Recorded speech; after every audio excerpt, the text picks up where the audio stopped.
Dans la petite ville de Luminaria, où la lumière du jour se reflétait dans les rues pavées, un groupe de jeunes gens s'assemblait chaque soir sur le pont qui surplombait la rivière. Ils portaient des instruments de musique et des livres, prêts à partager leur passion pour la musique et la lecture avec les autres. Parmi eux, il y avait Sophie, une jeune fille aux cheveux bruns et aux yeux brillants, qui tenait un livre sous son bras. Un soir, Sophie se leva et commença à chanter une chanson en anglais, accompagnée de sa guitare. Les autres jeunes gens se joignirent à elle, leurs voix harmonieuses se mélangeant en un chant éthéré. La musique flottait dans l'air, attirant les passants qui se arrêtèrent pour écouter. Puis, Sophie s'approcha d'un livre ouvert sur un banc et demanda « Puis-je lire ce livre ?»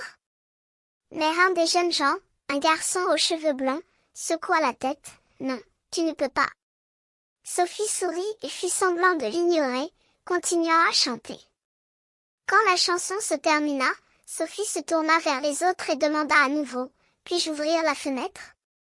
Mais le garçon blond secoua à nouveau la tête « Non, tu ne peux pas. » Les autres jeunes gens éclatèrent en applaudissements, amusés par la scène. Mais Sophie ne se découragea pas. Elle prit sa guitare et commença à jouer une nouvelle chanson, cette fois-ci avec les autres. La musique s'éleva, emportant les passants loin de leurs préoccupations. Les jeunes gens se mirent à danser, leurs pieds battant le rythme sur les pavés. Quand la chanson s'acheva, Sophie tendit le livre à un autre jeune homme, qui l'ouvrit et commença à lire à haute voix. Les autres se rapprochèrent, écoutant avec fascination la histoire qui se déroulait. La nuit s'installa, la musique et la lecture créant un environnement magique qui attirait les gens de la ville. Au bout d'un moment, Sophie se leva et tendit la main à l'un des jeunes gens. « Puis-je me joindre à toi ?»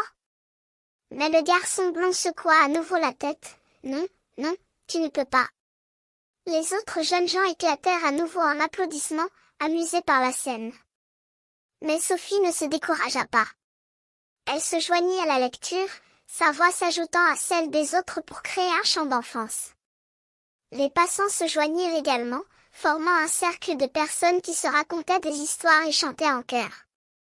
Et ainsi, la nuit s'écoula, la musique, la lecture et la compagnie créant un esprit de communauté qui s'étendit jusqu'à l'aube. Sophie et les autres jeunes gens s'éloignèrent du pont, leurs cœurs emplis de joie et de musique, prêts à partager leur passion avec le monde entier.